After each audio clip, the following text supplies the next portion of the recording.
இப்ப எனக்கு கடவுள் நம்பிக்கை இல்லாதனால நிறைய பேர் பேசல, சாருக்கு இல்ல அவருக்காக நாங்க வேண்டிக்கிறோம் அப்படிம்பாங்க. கடவுளுக்கு என்ன பிடிக்கும்? கடவுளுக்கு ஏன் என்ன பிடிக்கும்னா அவரை நான் டிஸ்டர்ப் பண்றதே இல்லையில.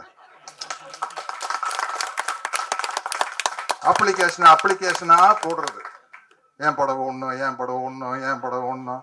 அந்த ஆள் என்ன செய்வாரு?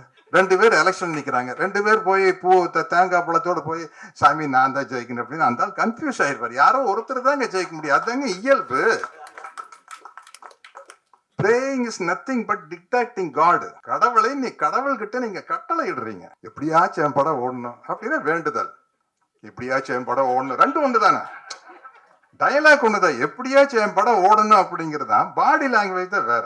அப்போ கடவுளுக்கு என்ன கோபம் வரும்னா, டே நீ யாரா என்ன கரெக்ட் பண்றதுக்கு? எனக்கு தெரியாதா உனக்கு என்ன கொடுக்கணும், உனக்கு என்ன நடக்கணும்ட்டு.